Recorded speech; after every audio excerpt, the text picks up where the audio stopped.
우리 함께 보신 말씀은요, 요한복음입니다. 요한복음 6장 37절 말씀을 보도록 하겠습니다. 요한복음 6장 37절 한 절입니다. 웬일인가 싶죠? 내용은 짧지 않아요. 요한복음 6장 37절. 네, 다 찾으셨으면 우리 한 목소리로 같이 오늘은 한 목소리 같이 읽어봤으면 좋겠습니다. 함께 읽겠습니다. 시작. 아버지께서 내게 주는 자는 다 내게로 올 것이요 내게 오는 자는 내가 결코 내쫓지 아니하리라. 아멘. 제가 다시 한번 읽어드릴게요. 아버지께서 내게 주시는 자는 다 내게로 올 것이요 내게 오는 자는 내가 결코 내쫓지 아니하리라. 아멘. 우리는 그리스도의 마음이라고 하는 주제로 살피고 있습니다. 앞서서 예수님께서 승천하신 이후에도 이 땅에 남아있는 죄인들을 향해서 끝까지 사랑하실 뿐더러 더 나아가서 그들과 자신을 완전히 함께 그리고 하나로 여기셨기 때문에 우리를 향한 그 사랑을 계속하고 계시다라고 하는 걸 말씀드렸습니다. 오늘은요, 기꺼이 받아주신다라고 하는 제목으로 말씀을 나누려고 합니다. 여러분, 우리는요, 예수님을 필요로 하지만 예수님께 나아가는 것이 때로 주저스럽기도 합니다. 여러 가지 이유가 있을 겁니다. 그것은요, 아마도 이곳에 있는 여러분들이요, 그리고 제가 한 주간 지었던 죄 때문일 수도 있고요. 아니면 또 정말 반복하면서 넘어졌던 나의 그 실패와 나의 그 모습 때문에 실망해서이기도 할 겁니다. 이게 아니라 다른 것일 수도 있죠. 저와 여러분 안에 그 예수님을 향한 그리고 이 말씀을 향한 남겨진 의심이나 의혹이 있을 수도 있고요. 아니면 여러 가지 상황들 때문에 찾아오게 되었던 우리의 영적인 침체 같은 거 있죠. 그런 무기력함 때문이기도 할 겁니다. 여러분, 그 배경에는 우리가 인간관계 안에서 배우는 한계가 한몫을 하는 것 같습니다. 무슨 말이냐면 사람과의 관계 안에서 우리가 지내다 보면요, 이런 걸 느끼게 되죠. 아무리 좋은 사람이라도, 아무리 날 사랑하는 사람이라 하더라도 뭔가 그 관계 안에서 한계가 있겠다라고 하는 것이죠. 무슨 말이냐면 아무리 사랑하는 가족이라도 이번이 정말 마지막이다 생각하게 되는 순간들이 오기도 합니다. 오래된 친구라 할지라도요, 이제 네 맘대로 해라 라고 하는 순간이 찾아오기도 한다는 거죠. 여러분, 이것이 너무나 자연스럽고 당연하게 받아들여진 나머지 우리는요, 무의식 중에 하나님을 바라보면서도 같은 잣대를 들이댈 때가 있는 것 같아요. 하나님께서도 참는 데 있어서 한계가 있으실 거다라고 하는 생각 같은 거죠. 그러니까 하나님께서 이 더러운 죄와 그 죄인을 참으시면서 기다리신다라고 하는 것이 감사하긴 하지만 그분께 있어서 이러한 일들이 얼마나 괴롭고 혹은 불쾌하실까라고 하는 식으로 생각하는 겁니다. 여러분, 꼭 여러분들이 이렇게 정확하게 생각하지 않는다 하더라도요, 신앙생활에 열심을 내어야겠다, 우리 함께 애써보자 라고 하는 말에 저와 여러분이 뭔가 내가 조금 더 나아지고 나서 내가 좀 더 괜찮아지고 나서야 그러한 것들은 할 일이다 라고 생각하고 있다면요, 사실 그 배경 안에는 그런 생각이 숨어 있을지도 몰라요. 하지만 이것은 모두 다 복음을 잘못 이해하는 걸 겁니다. 오늘 우리가 읽었던 본문 요한복음 6장 37절은요, 이런 생각을 정면으로 반박하고 있죠. 예수님은 말씀하셨습니다. 내게 오는 자는 내가 결코 내쫓지 아니하리라. 여러분, 예수님이요, 결코 내쫓지 아니한다 말씀하셨어요. 이 말은요, 부정어를 2번이나 사용하고 있습니다. 원문을 보면요, 아니다 라고 하는 이 표현이 그 다른 단어로 연달아서 그것도 붙어서 나오고 있습니다. 무슨 말입니까? 예수님이 지금 엄청나게 강조하고 싶으신 거예요. 절대로 어떤 경우에서도 어떤 이유에서라도 나는 내게 오는 자를 내쫓지 않겠다 라고 하시는 게 예수님의 의지이고요, 예수님이 우리에게 하시는 약속입니다. 다시 말씀드릴게요. 이것은요, 예수님이 우리에게 주신 영원히 변하지 않을 절대적인 선언이에요.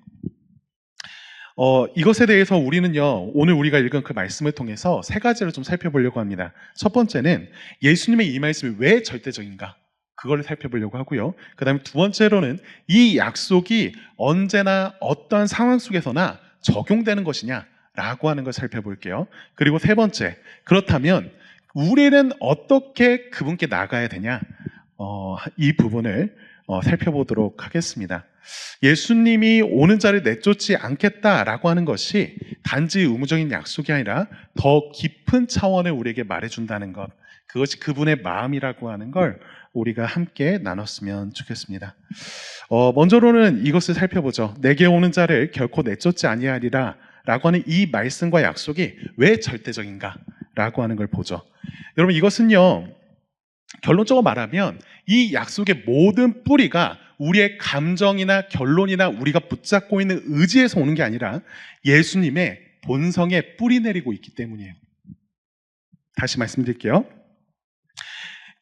내게 오는 자를 결코 내쫓지 아니한다 라고 하는 것이 절대적인 이유는요, 이 약속의 뿌리가 우리의 감정이나 결정이나 우리의 의지에 있는 게 아니라 예수님의 본성에 뿌리 내리고 있기 때문입니다.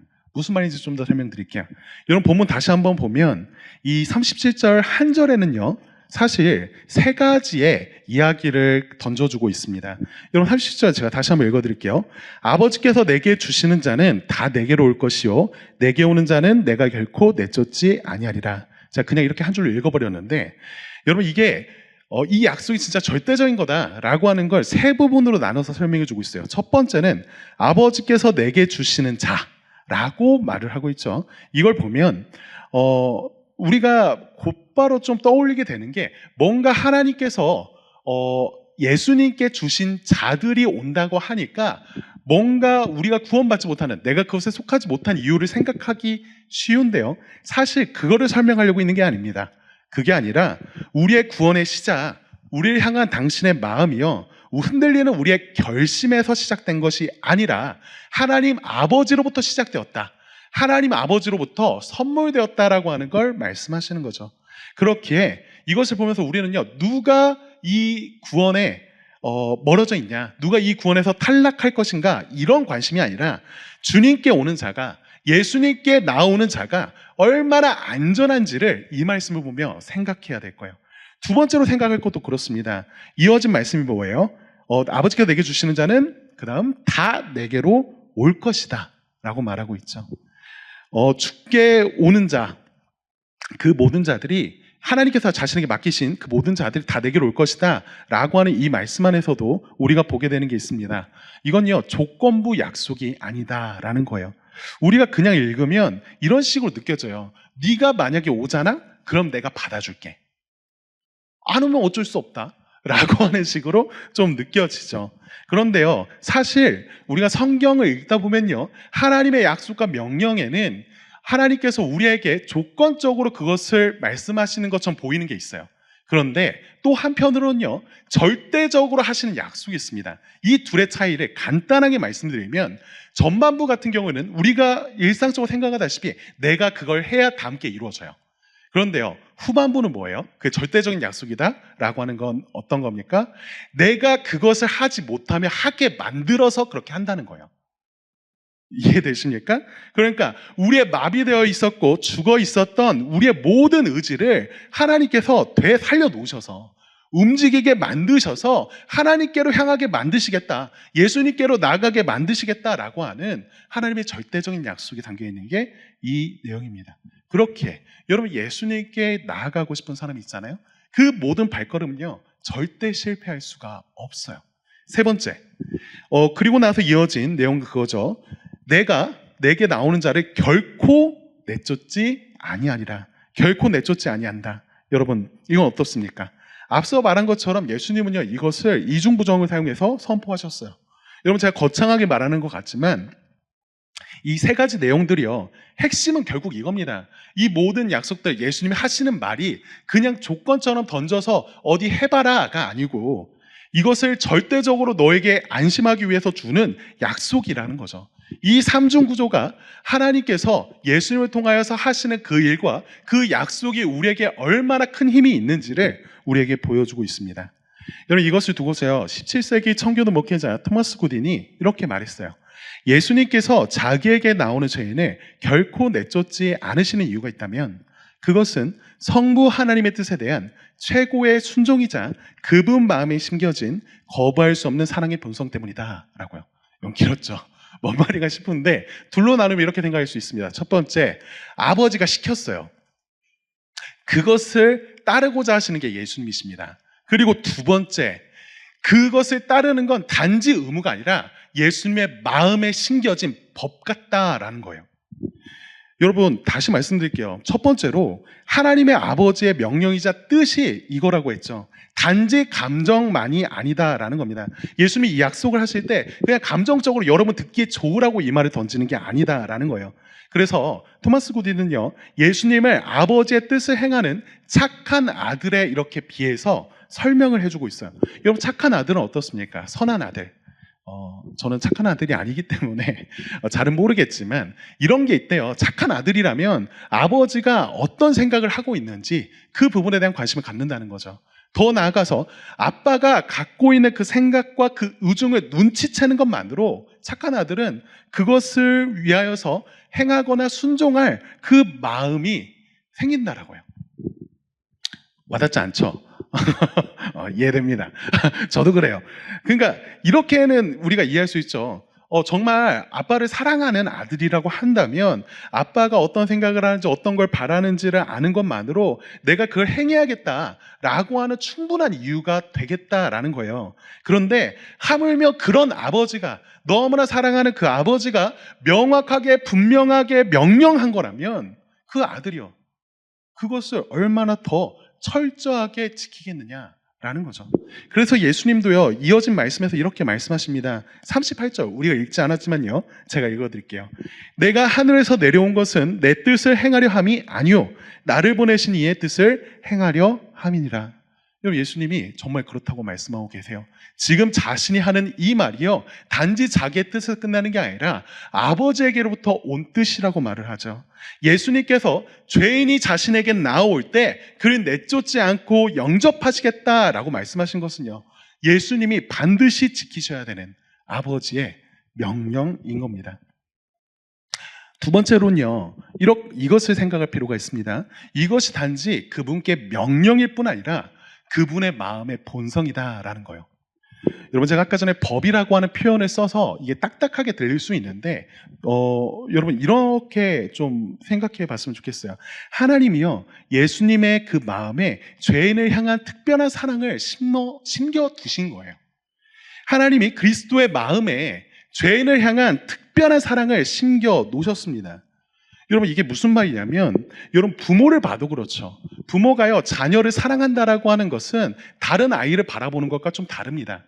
너무나 자연스러운 거죠. 아버지가 아들을, 혹은 어머니가 딸을 사랑한다라고 하는 것, 자연스러운 일이에요. 그런데 여러분, 보다 보면요, 아들보다 너무나 잘났고 내 딸보다 너무나 괜찮은 애들이 세상에 많아요. 그런데 그런 이들을 바라보면서 그들을 향하여서 갖는 그 마음보다요, 자기의 혈육, 자신의 아들과 딸을 향한 그 마음이 유독 큰 것은요, 하나님께서 우리를 그렇게 마음이 향하도록 지으셨기 때문에 그래요.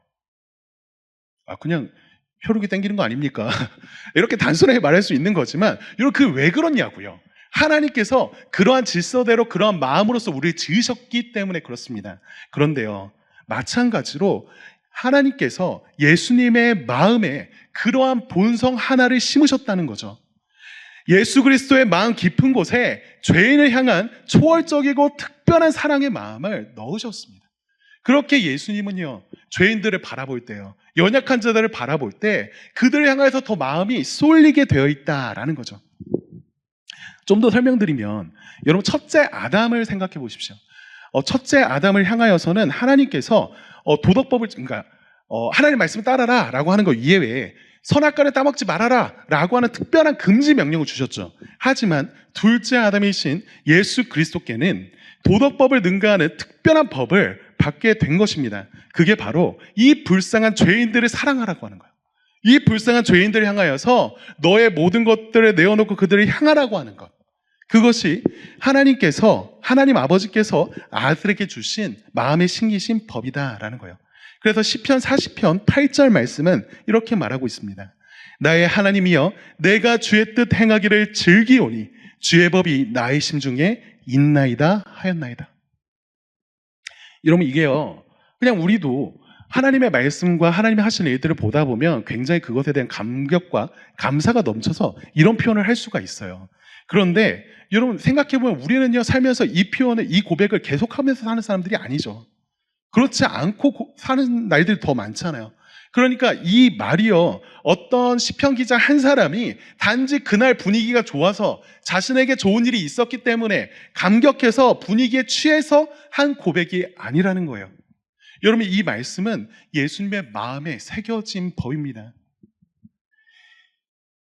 나의 하나님이여, 내가 주의 뜻 행하기를 즐기오니 주의 법이 나의 심중에 있나이다 라고 하는 것은요, 예수님이 우리에게 들려주고 싶어 하시는 자신의 마음이에요.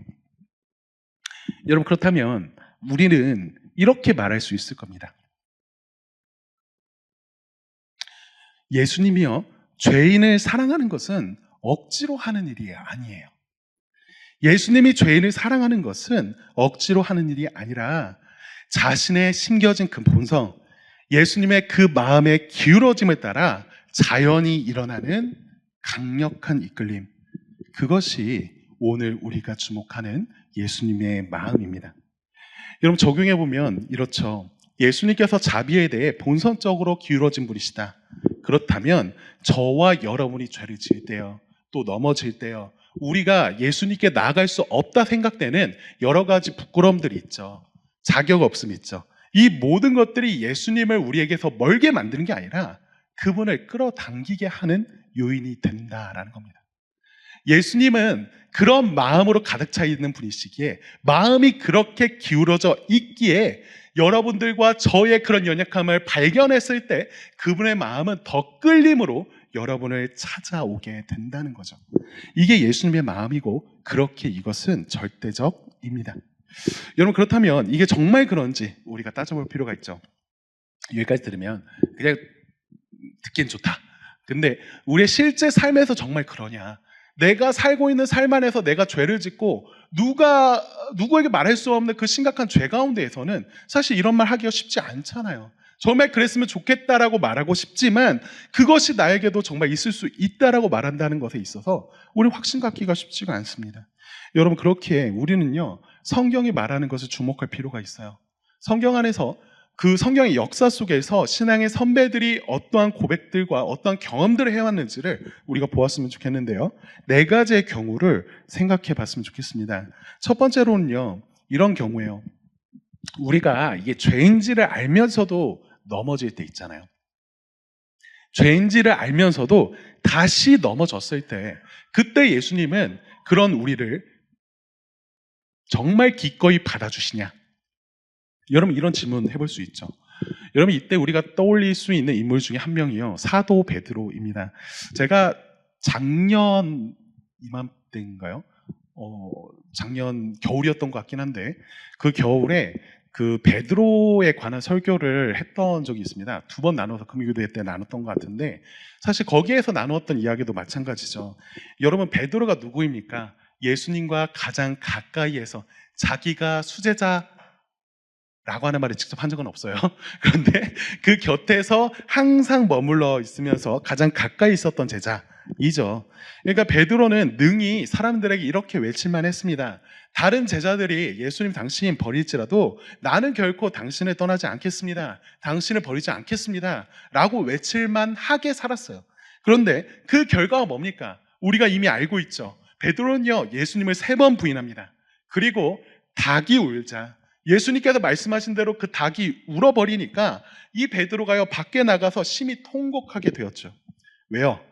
자신이 어떠한 죄를 지은 사람인지, 그리고 그런 자신의 마음과 상반된 눈빛을 하고 있는 그 예수님을 보았기 때문이죠.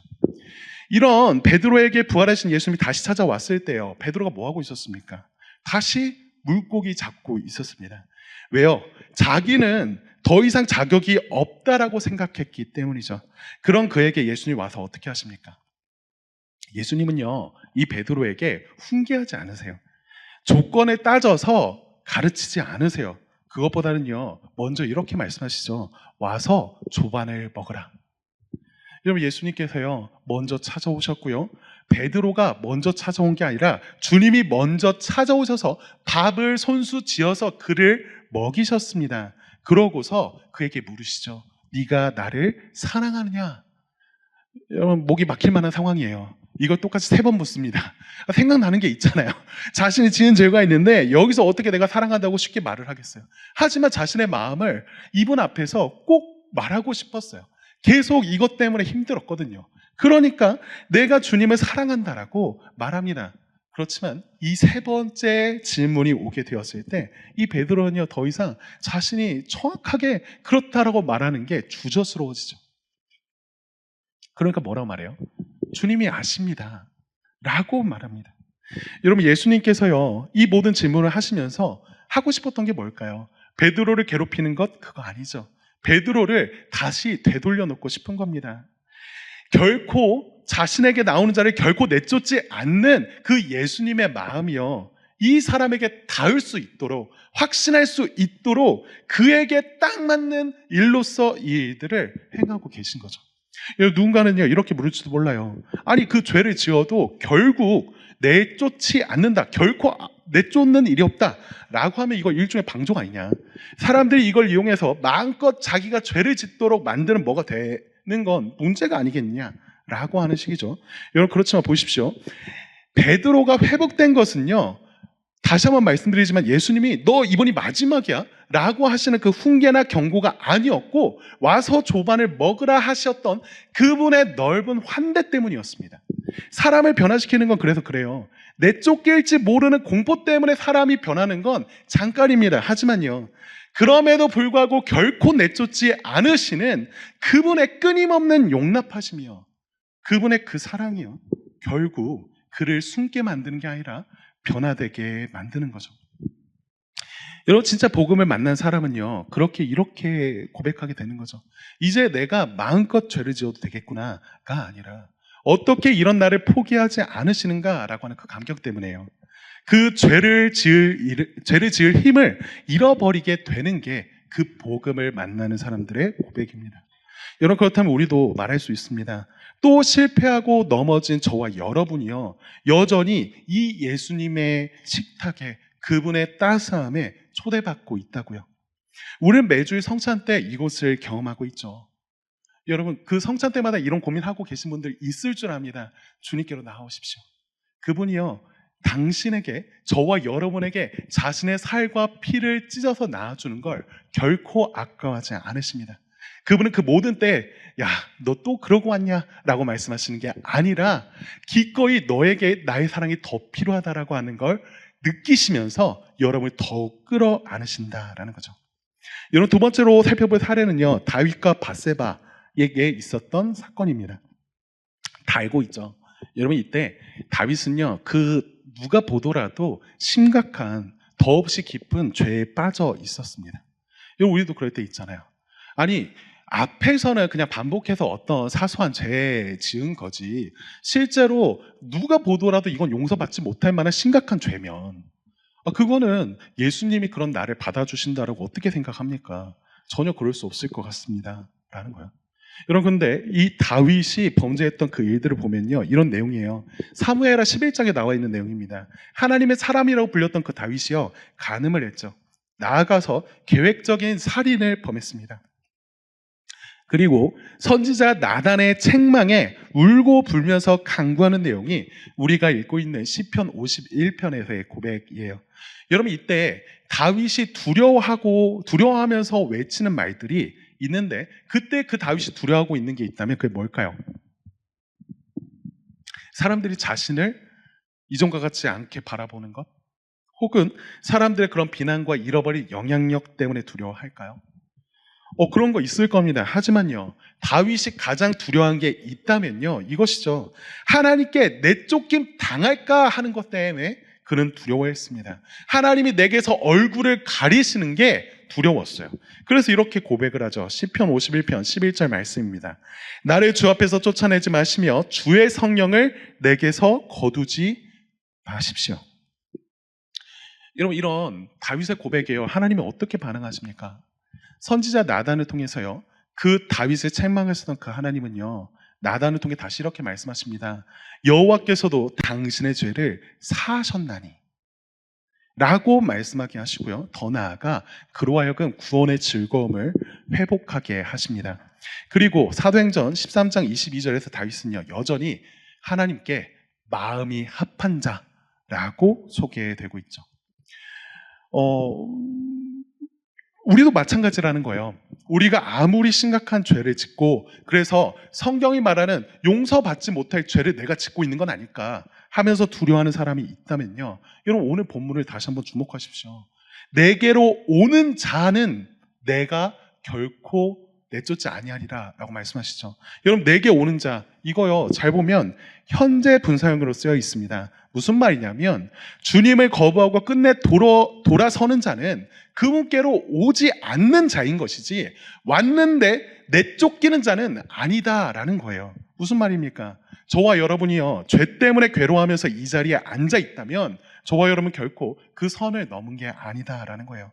용서받지 못할 죄는요, 그 예수님께 나오지 않는 죄뿐입니다. 오기만 한다면 주님께 있어서는 내쫓음이라는 단어가 없다라는 거죠. 그대로 우리에게 조경은 이렇게 말할 수 있습니다. 저와 여러분의 가장 깊은 실패도 예수님의 환대를요 막을 수가 없어요. 여러분, 이렇게 보면 우리의 죄 때문에 생기는 여러 가지의 문제들이 주님께 나아가지 못하게 만드는 거 아니냐라고 하는 그 부분 두 가지를 살펴보았습니다. 하지만 그렇지 않다라고 했죠. 여러분, 그런데 이런 죄만이 우리에게 문제가 되는 건 아닐 겁니다. 때로 누군가는요, 예수님이 하신 말씀이 의심스러워서 내가 그것이 맞다라고 하는 걸 따르고 있긴 하지만 여전히 그것이 불안해서, 혹은 내가 그 말씀에 관하여서 예수님께 대하여 너무나 무감각하기 때문에 나는 이것과 상관이 없는 것처럼 느껴지기도 합니다. 여러분, 그럴 때도요, 기억하십시오. 예수님은요, 이런 의심과 무력함에도 우리를 결코 내쫓지 않으시는 분이십니다. 여러분, 도마 있죠, 도마. 예수님의 제자요. 예수님의 제자였던 그 도마가요, 예수님이 부활하셨다라고 하는 그 이야기를 다른 이들로부터 통해서 들었지만 어떻게 말합니까? 내가 보지 않고는 믿지 못하겠노라 라고 말을 했죠. 여러분, 이 사람은요, 자신이 믿었던 내용에 있어서 의심에 빠졌습니다. 자신이 믿고 있었던 것이 정말 힘이 있는가 고민할 수밖에 없었어요. 그런데 그 예수님이 그런 의심하는 도마를 향하여서 찾아왔을 때요, 그를 책망하고 내쫓는 것이 아니라 그를 다시 찾아오셔서 하신 일이 뭡니까? 자신의 상처난 그 자국을요 보여주시는 거죠. 그리고 말씀하십니다. 너의 손가락을 이리 내밀어서 넣어보라고요. 그래서 안 믿는 자가 아니라 믿는 자가 되라고 말씀하십니다. 무슨 말입니까? 예수님은요, 우리의 의심을요 책망하기 위하여서 사용하는 것이 아니라 당신의 초대를 위하여서 사용하십니다. 우리의 의심을 책망이 아닌 당신의 초대로 다루시는 거죠. 믿음 없는 자가 되지 말고 믿는 자가 되라는 그 말씀은요, 우리에게 행하신 정죄가 아닙니다. 도마를 향하여서도 마찬가지죠. 그에게 위로 어린 그 격려를 하고 싶으신 거예요. 여러분, 누군가는 이럴 겁니다. 그래도 도마는 제자였으니까, 예수님께서 함께 하셨던, 특별하게 고르셨던 그 제자였으니까 그렇지, 내가 그 예수님의 편에 서 있는, 혹은 예수님이 택하신 하나님 아버지께서 아까 말씀하셨던 내게로 오는 자인지, 아버지께서 내게 주는 자인지 내가 어떻게 알겠느냐. 사실은 그 명단에 내가 없는데 예수님께 갔다가 나는 너를 모른다는 소리 듣는 거 아니냐라고 의심할 수 있어요. 여러분, 이때 말씀드리고 싶은 건 이런 겁니다. 선택은요, 하나님의 신비의 영역입니다. 그렇지만요, 그것은 우리의 반응으로서 나타난다는 걸 기억하십시오. 무슨 말이냐면, 여러분이 배가 고프면요, 밥을 해 먹기도 하죠. 그렇지만 이제 밖에 나가서 식당에 간다고 해봐요. 그런데 저와 여러분이 배고파서 식당 문 앞에 섰는데 이런 생각 안 하잖아요. 내가 저 집에 손님이 될 수 있을까? 이 가게가 나를 반길까? 이런 생각 안 하죠. 안 할 겁니다. 한다면 여러분 하지 말고 들어가세요. 배고파요. 추워요. 여러분, 그때요, 우리가 그냥 들어가서 먹으면 그게 뭡니까? 제가 손님이라는 거잖아요. 여러분, 주님께 나아가고 싶은 갈망이 저와 여러분에게 있다면요, 그것 자체가 이미 저와 여러분을 향한 아버지의 생각이요, 아들에게 맡기우신 그 증거가요, 우리 안에서 나타나고 있는 거라는 거예요. 여러분, 그렇기에 우리가 알 수 없는 그 먼 과거의 그 영원한 세상의 비밀을 엿보려 하지 말고요. 두 팔 벌려 환영하시는 예수님을 보십시오. 저와 여러분이 어떤 의심 속에 있어도요, 예수님은요, 결코 내쫓지 않으십니다. 여러분, 네 번째로 이걸 살펴봤으면 좋겠어요. 완전히 영적으로 골갈되어서 더 이상 하나님을 찾을 수 있는 그 여력이 없을 때, 감각이 완전 무감각해져가지고 하나님이 나를 위해서 하신다는 이 모든 말들도 내게 와닿지 않는데, 그런 상황일 때 그런 내가 이곳에 해당한다고 말할 수 있습니까? 그런 내가 아버지께, 예수님께 나아갔을 때 결코 내쫓지 않는다라고 하는 그 말씀을 나도 들을 수 있습니까? 라고 했을 때요, 우리가 주목해 봤으면 하는 건 엘리야입니다. 이것도 전에 한번 설교한 적이 있죠. 제가 이런 본문을 좋아합니다. 제가 그래서 그래요. 여러분, 엘리야가 일생 가운데서 늘 굉장히 멋있고 굉장히 위대한 선지자로서 표현되고 나타납니다. 그런데요, 그 위대했던 선지자, 그 위대함이 가장 강렬하게 보였던 그 자리, 갈멜산에서의 그 전투가 끝나고 나서요, 엘리야의 모습은 그전과 다르게 굉장히 침체되어 있습니다. 엘리야가 무슨 큰 죄를 지었던 게 아니에요. 그냥 영적으로 완전히 고갈되었기 때문에 두려움에 휩싸여서요, 하나님을 찾고 하나님을 바란다라고 하는 것을 전혀 기대할 수가 없는 상황이었죠. 그렇기 때문에 그가 하는 일이 무엇입니까? 로뎀나무라고 하는 그늘, 그러니까 가시덤불 그늘 아래 그냥 엎드리는 거예요.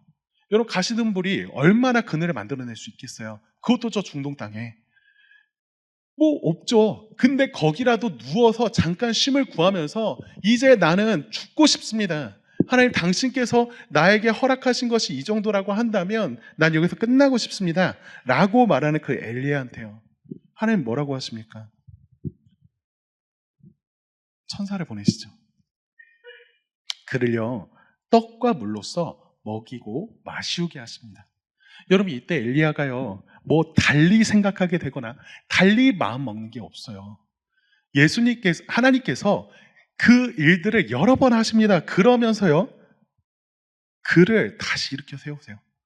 이 과정에서 엘리야가 한 건 아무것도 없고 그저 로뎀나무 아래에 누워 있었을 뿐입니다. 여러분, 저와 여러분이요, 이런 상태일지도 모르겠어요. 그런 분이 있다라고 한다면 여러분에게 꼭 이 말을 전해드리고 싶습니다.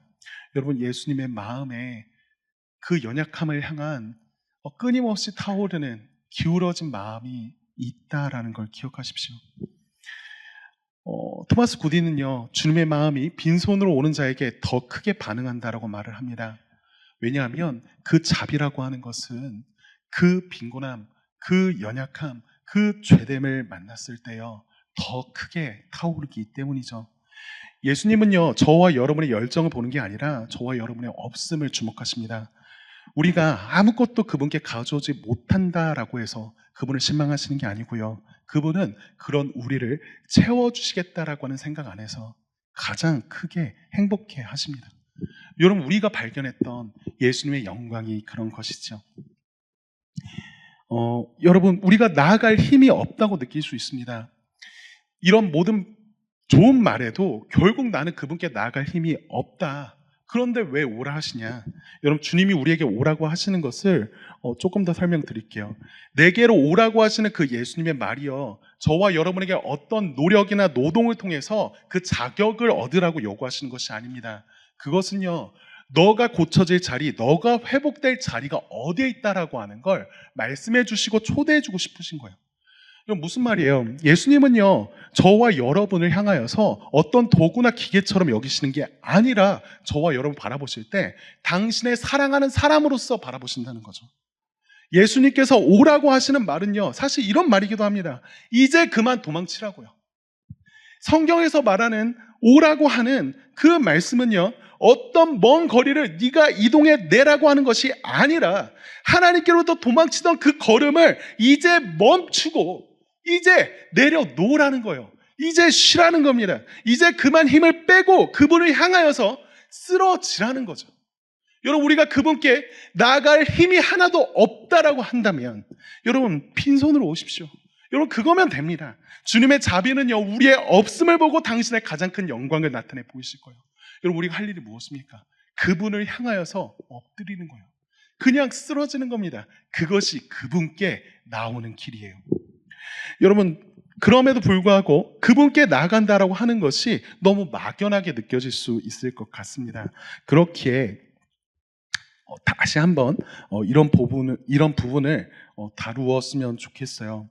여러분, 이런 모든 생각들 안에서도 이런 질문을 던질 수 있겠죠. 솔직히 제가 예수님께 가는 그 이유가 그렇게 썩 좋은 건 아니라고요. 무슨 말입니까? 그러니까 다 좋겠습니다. 정말 그렇게 당신을 향해서 쓰러진다라고 하는 것이 나를 위한 일이라는 것도 알겠습니다. 그렇지만요, 사실 내 마음에는 당신을 사랑하는 마음이 없다고요. 당신을 바래서 당신을 찾는 게 아니라고요. 내가 살고 있는 이 상황과 내가 겪고 있는 이 문제들이 너무나 크기 때문이지 당신을 바라는 거 아니라고요. 그런데 그런 내가 당신 찾아도 되냐고. 그런 내게도 이것이 약속되어 있는 게 맞냐고. 내가 힘들어서 무서워서 외로워서 갖는 그런 이기적인 마음으로서 당신께 나아가는 것이 괜찮느냐라고 묻는다면요, 그럼 예수님은요, 내가 너를 결코 내쫓지 아니하리라 라고 말씀하십니다. 여러분, 이거에 대한 증거를 몇 가지 말씀드릴게요. 첫 번째는 이런 겁니다. 여러분, 죄인인 우리가요, 예수님께 나아가는 그 이유가 있다면요, 그 중에 큰 이유는 대체로 이런 게 많이 됩니다. 우리가 앞으로 당할 어떤 심판, 우리가 지금 겪고 있는 그 어려움이 굉장히 많은 수로 사용되곤 합니다. 무슨 말이에요? 하나님께서 실제로 그런 두려움을 가지고서 당신의 선한 일들을 이루어 가신다는 거예요. 그럼 예를 들면 물에 빠진 사람이요, 구조원을 부르죠. 나 살려달라고 외치죠. 그런데 내가 바라보고 있는 그 대상을 향하여서 내가 너무나 너를 사랑하는데 나 좀 잡아줘 라고 말하지 않죠. 너무 당연한 얘기죠?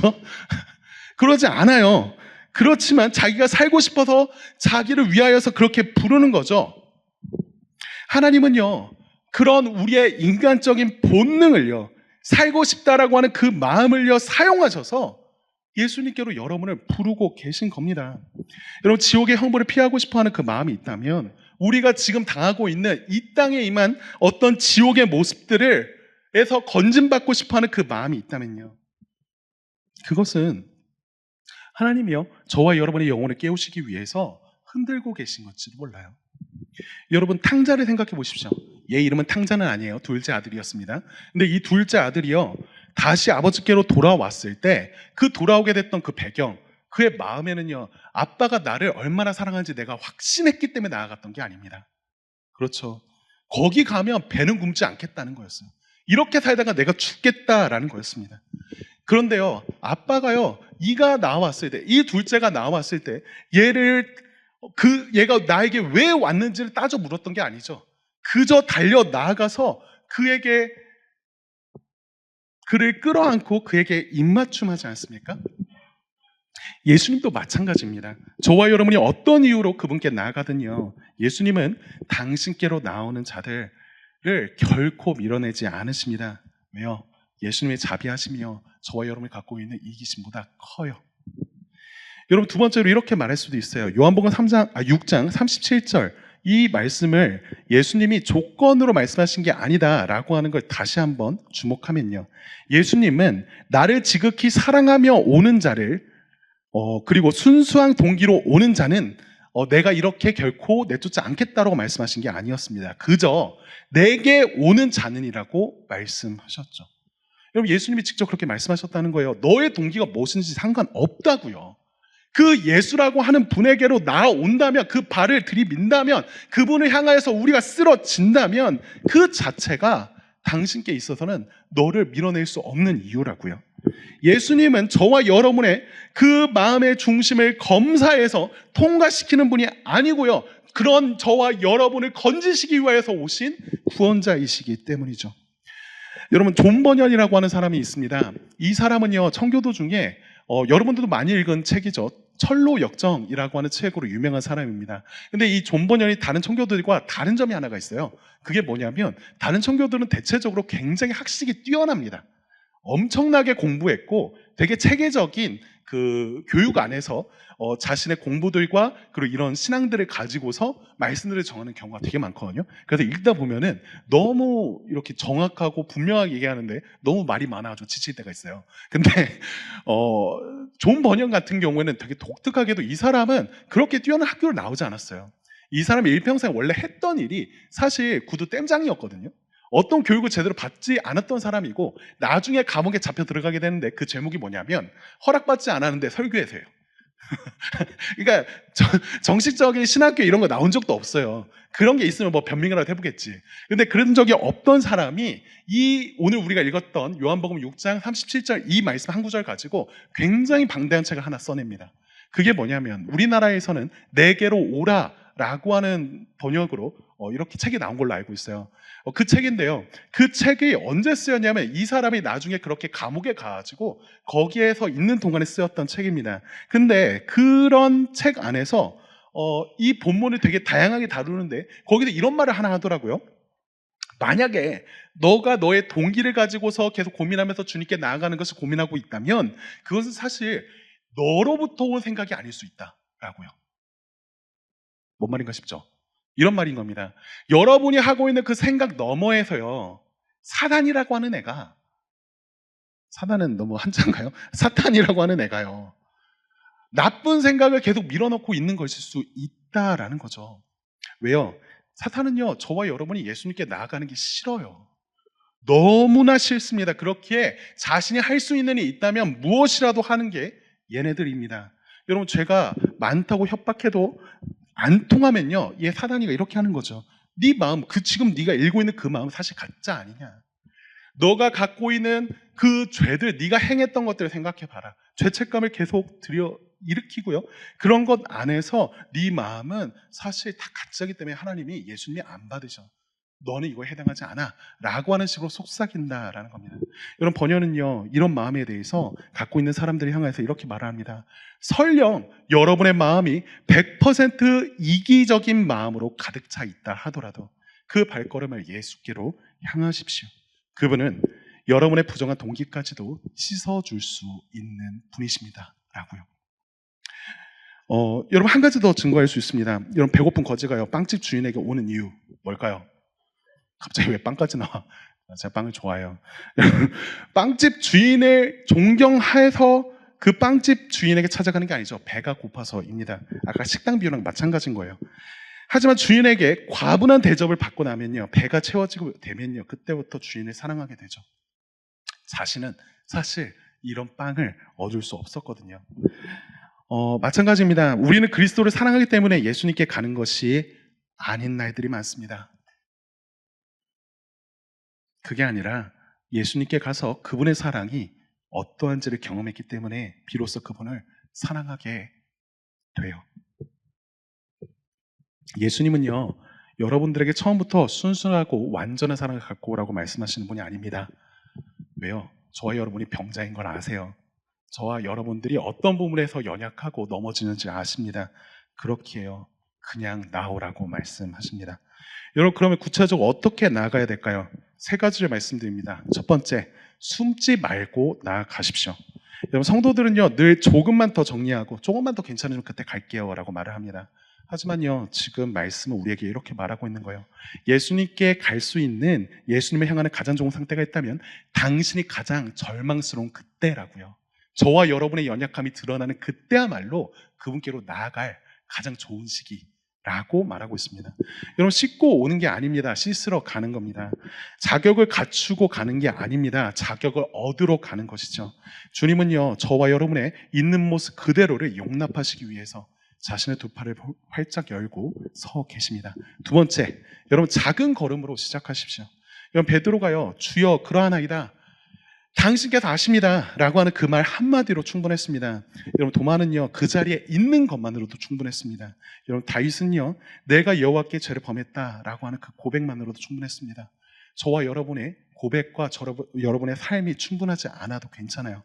그냥 그 모든 자리에 예수님이 먼저 와 계시다라는 사실을 주목하십시오. 그냥 그 자리에 있으면 된다는 얘기예요. 예수님이 저와 여러분 향해서 먼저 오셨습니다. 세 번째, 예수님의 그 본성, 예수님의 마음이 어떠한지를 기억합시다. 여러분, 우리가 읽었던 요한복음 6장 37절, 내게로 오는 자를 결코 내쫓지 아니하리라 라고 하는 것은요, 우리의 행의 결과가 아니라 그분의 본성의 표현이라고 했죠. 그분의 마음 그 자체라고 말씀드렸습니다. 저와 여러분이 얼마나 그분께 잘 나아가느냐가 아니라 그분이 얼마나 기꺼이 받아주시는 분이시냐가 더 중요합니다. 여러분, 우리의 작은 고백, 작은 발걸음으로 충분하다는 걸 기억합시다. 여러분, 마지막으로 말씀을 맺겠습니다. 정확히는 마지막으로 한 가지 오해를 더 다루고 나서 마치도록 하겠습니다.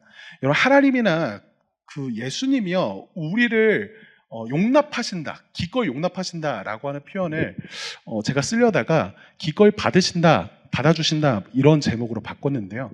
왜 그랬냐면, 용납하신다라고 하는 그 표현에는 왠지 모르게 우리의 생각이 그런 게 좀 깔리는 것 같아요. 마지 못해서 참으시거나 견디시거나 받으시는 것처럼 느껴집니다.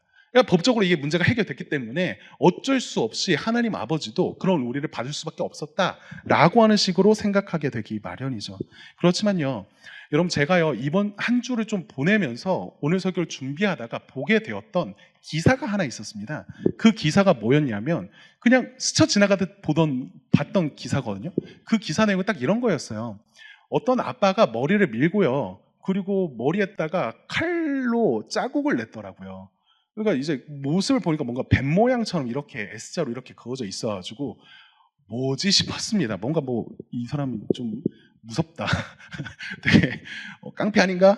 라고 싶은 생각으로 그걸 보고 있다가요, 그 다음 장 넘겨서 내용들을 보니까 이런 거더라고요. 아들이요, 많이 아팠나 봐요. 그래가지고 그 아들의 수술을 받으면서 그 아들이 머리에 큰 흉터를 남기게 되었다라고 해요.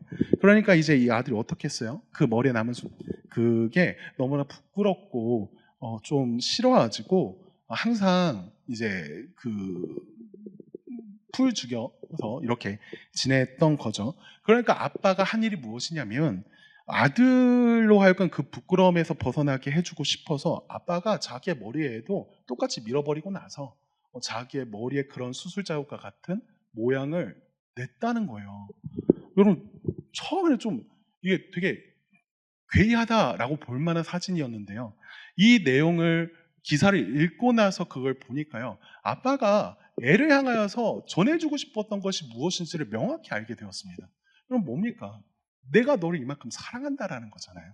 너가 갖고 있는 이 부끄러운 어떤 자국들은 전혀 신경 쓸 게 아니다. 그보다 더 큰 사랑이 여기 있다라고 하는 걸 말해주고 싶은 거죠. 여러분, 예수님이 우리를 위해서 하신 일들이 이것 아닙니까? 여러분, 예수님이요, 우리를 위해서 오래 참으신다라고 하는 건 단순히 긴 시간을 끄셨다라고 하는 것이 아닙니다. 우리보다 더 낮은 자리로, 더 부끄러운 자리로 내려가기를 기꺼이 선택하셨다라는 거예요.